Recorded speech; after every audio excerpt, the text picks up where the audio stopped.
So let's take another point of view on this model to continue with that point. Let's zoom in on his forehead. So we come up against the challenge in life drawing where, for instance, in my class, just this last week, as I was saying, we have a black drop cloth in the background.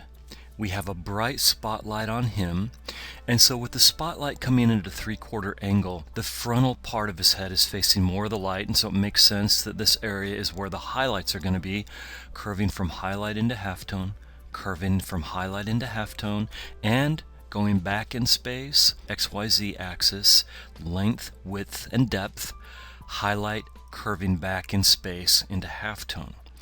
And my students had so much trouble with how bright this looked and this razor sharp edge up against that background.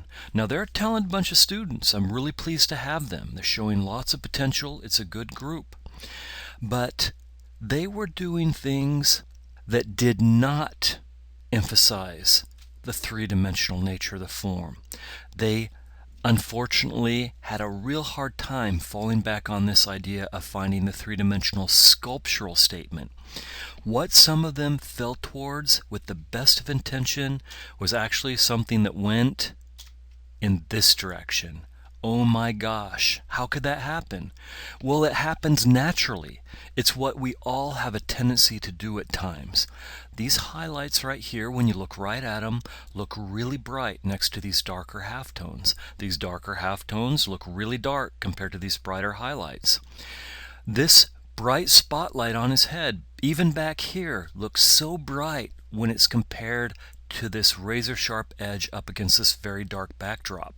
And so it is so easy to misinterpret each piece of the head when you think of it in terms of pieces. And so this happens, and they say, and I said as a student, oh my gosh, I was drawing it exactly the way that I saw it. How could this happen? How could it have gone so wrong?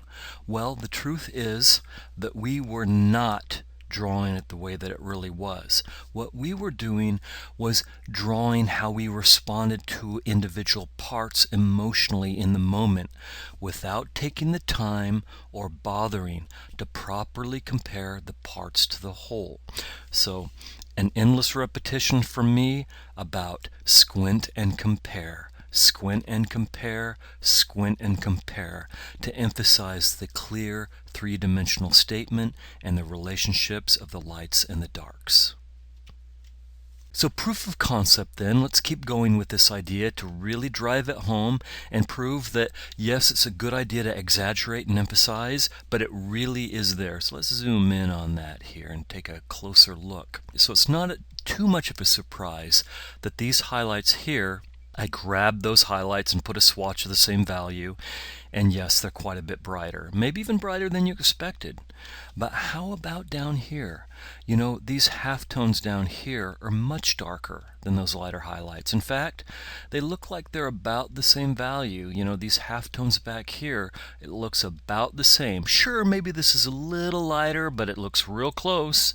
Is it? No, it is not.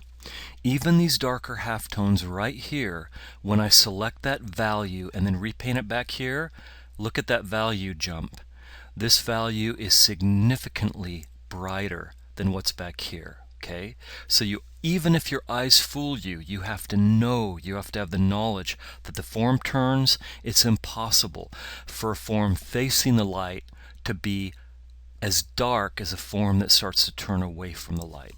Got to emphasize that form, and that's why I show you this drawing where I really made a point, really good faith effort to give a sense of the three-dimensional sculpted form of this model's portrait.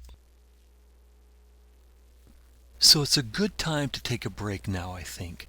Let's go ahead and take a break.